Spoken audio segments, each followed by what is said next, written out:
This is the iPhone 17 and this is the Samsung Galaxy S26. And for the first time in years, this comparison is actually fair. Because earlier, if you bought the base iPhone, you already knew you were missing out. No 120Hz display, fewer features, less value. But this year, Apple has changed the game. Now you get a 120Hz display, better battery, more power, and even AI features all in the base iPhone. And Samsung has done what it always does. Refine, optimize, and quietly make one of the most complete compact flagships you can buy.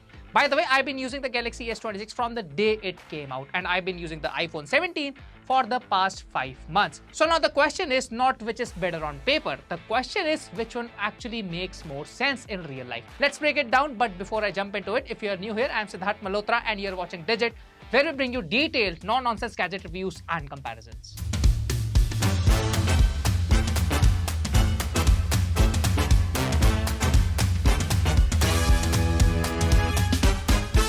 Let's start with the design, because both of these phones are compact, but they feel very different in hand. The iPhone 17 sticks to that familiar Apple identity. It's small, rounded, and extremely comfortable. The curved edges blend into the aluminum frame, and the matte glass back gives it that clean, premium feel. Even after using for long hours, whether you are scrolling, typing, or watching content, it just sits nicely in your hand. The weight distribution is excellent, and that matters more than raw numbers. You also get ceramic shield too on the front, ceramic shield at the back, and IP68 rating, and Apple's usual solid build quality. Now switch to the Galaxy S26 and the approach changes. Samsung has made this phone slimmer at 7.2 mm, lighter and sharper in design. The flat edges and slightly boxy feel makes it feel more modern and sleek. In one hand usage, the S26 actually feels a bit easier to maneuver, especially if you like flat phones. You get Gorilla Glass Victus 2 on the both sides, aluminum frame, IP68 rating, and overall a very polished build. But there's one practical issue. The camera module on both devices, it protrudes enough to make the phone wobble on a flat surface. And if you type while it's on a table, you will notice it immediately. Also, Samsung still picks up fingerprints more easily on that matte finish, especially on darker colors. So in hand feel, iPhone 17 feels more balanced and comfortable. Galaxy S26 feels slimmer and sharper. The haptics on the iPhone 17 are better than the Galaxy S26. Now both come with stereo speakers, but Apple has that punch and bass in the sound quality. Now this is where Apple finally fixed its biggest mistake. The iPhone 17 comes with a 6.3-inch LTPO OLED display with a 120Hz refresh rate. On the other hand, Samsung gives you a 6.3-inch dynamic AMOLED 2X display, also LTPO with 1 to 120Hz refresh rate. In real usage, the iPhone's display looks fantastic.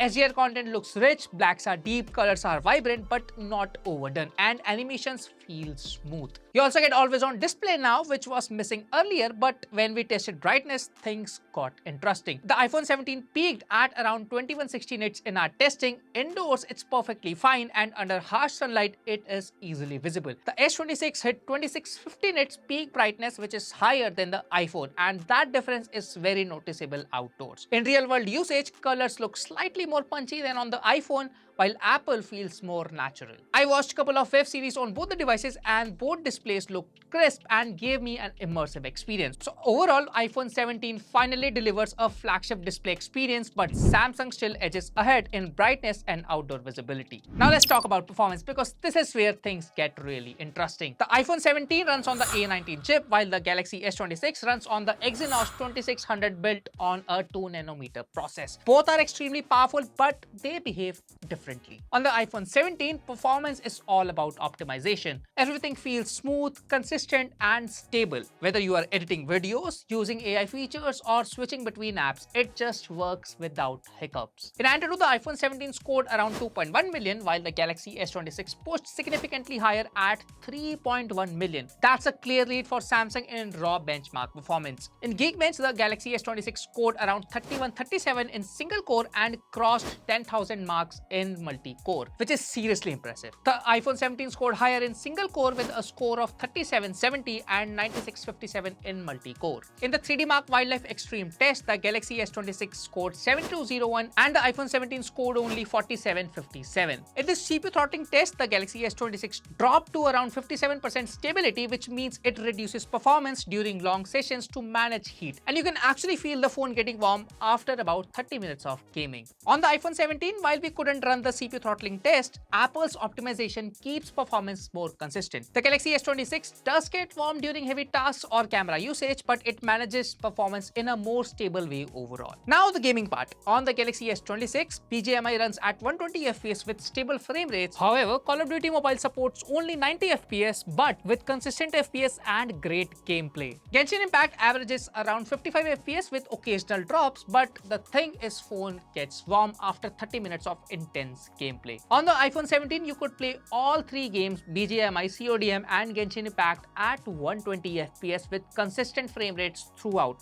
However, I do feel a bit of frame drops on Genshin Impact because it really is a graphics demanding game. So if you're a proper gamer, you could go with the iPhone 17. But for everyday performance, editing, AI tasks and long-term consistency, the iPhone 17 still feels more stable and optimized. Let's talk about the cameras. On the iPhone 17, you get a dual camera setup, a 48 megapixel main sensor and a newly upgraded 48 megapixel ultra-wide sensor. On the Galaxy S26, you get a triple camera setup, a 50 megapixel main sensor, a 12 megapixel ultra-wide and a 10 megapixel 3x telephoto lens. So right away, Samsung has more versatility on paper, but let's break it down properly. Starting from the main camera, the images from the iPhone 17 have more details. However, the colors are more towards the warm side. Although the colors on the S26 are more vibrant and social media ready, which looks quite amazing. As you can see in this picture, also look at hairs, Samsung adds a bit of softness to it.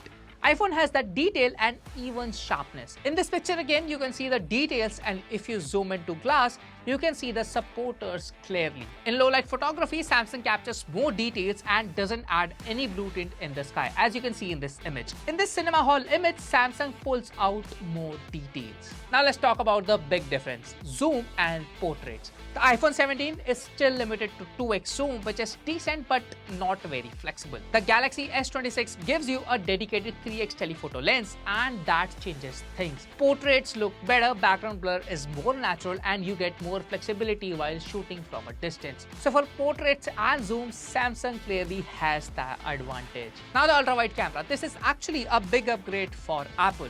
The iPhone 17 now has a 48 megapixel ultra-wide and the results are impressive. Images are sharper, corners are better, and overall quality is great. Samsung's ultra-wide is good with strong contrast, but Apple takes the lead here. Now coming to the selfies, the iPhone 17 gets a new 18 megapixel front camera with center stage, and it delivers very natural skin tones and consistent results, but they are more of a warm side. I like the selfies on S26 too, but in the portrait mode, Apple do its job by giving more accurate edge detection. Finally, video. Apple has always been strong here, and the iPhone 17 continues that.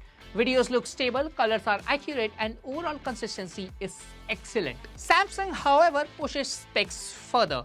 The Galaxy S26 can shoot 8K at 30 FPS, while the other lenses support 4K at 60 FPS, but it can't beat Apple in this department. Now this is where things get really interesting, because this is not just iOS versus Android anymore. This is Apple Intelligence versus Galaxy AI.